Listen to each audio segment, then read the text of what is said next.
Hey guys, it's Shin again from the Pendit, and today I'm at home and I'll be going over the Platinum PTL 5000A. This is a perfect first gold nib fountain pen because it's available under 70 bucks and sometimes even under 50. They're available in fine and medium and in black and red or begonia, both which have gold trim. It's a cartridge converter that takes platinum proprietary cartridge converters. It can't be converted in eyedropper because of the metal inside the barrel. It has a relatively springy 14 carat nib, primarily because of the nib shape, but there might be something else going on and I can't be certain of that. Platinum usually has a tendency to make stiffer nibs on their pens. It's completely safe to use with iron gall inks, and that's because it's a solid gold nib. It does not have a ruthenium plating on it, which is amazing because I love me some iron gall inks. Because, you know, permanence and like it also changes color, especially Salix. I actually in love with Salix. But for this review, I had this thing inked up with Parker Quink Black just for fun, and we'll see how that takes us in the writing sample. But right now I'm going to go from top to bottom, explain each aspect of the pen, and then maybe tell you what I like about it and what I don't like about it. Cool? So this is the red version. If you can't see that over here, you would have seen it in the pictures in the intro. The finial is slightly rounded off and it's completely smooth, and while it transitions to the cap band and the clip. Now this clip is flat, it's straight, it's not very springy, but it can slide over something, and it's so small you can't pick it up like that without actually holding it and then squeezing your fingers in there. But it gets the job done. It's a nice looking clip. It's slightly understated, which is good sometimes. The cap bows out slightly, not by much, and then right at the end it meets a hemispherical cap band which transitions into the barrel. Now this end cap band has a small groove through it, which I just noticed. It's not a big deal. Right above that on the front it says Platinum, and on the back it says Japan.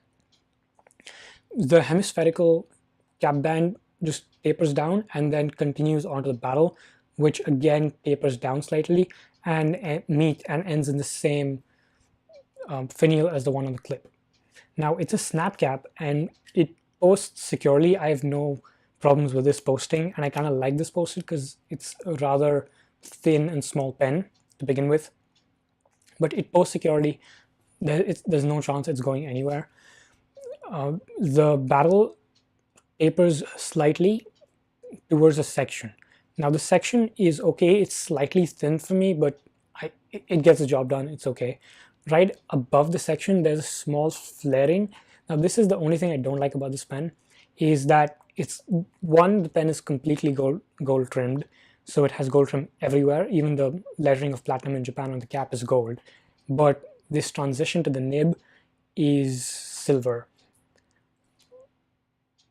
I know it's really weird, but you have to get used to it. Maybe they didn't want to plate it as gold because that's what the cap actually, you know, snaps onto, and then it's just gonna keep wearing off. So they might have done because of that, but I would still like to have seen a gold trim on that, but it's okay. After that it transitions to a rather flat Platinum nib. Now this is not the same nib or the nib style as the one on the Preppy and the Plaisir. It's kind of smaller and thinner. It reminds me of the Pilot Cavalier nibs, but not as thin. I'll show you how this thing functions in the writing sample, which is right now. Alright guys, this is the writing sample for the Platinum PTL 5000A with a 14 karat medium nib. Today's ink is Parker Quink Black. This is what the ink looks like, and here it is against Lamy Black as well as Noodler's Black Eel.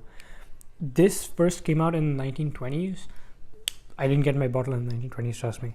I got it about maybe a year ago or something, a year and a half ago, and it's been a pretty nice black ink. It's pretty safe to use. It has a vintage quality to it. It isn't as how do I say this? It isn't as saturated as the Lamy Black, but it's just slightly more saturated than the Noodler's Black Eel. Now the Black Eel lays down a lot of ink, that's why it just looks much blacker, but Parker Quink is generally a more saturated ink, and it's pretty safe as well. Okay, let's move on to the writing sample.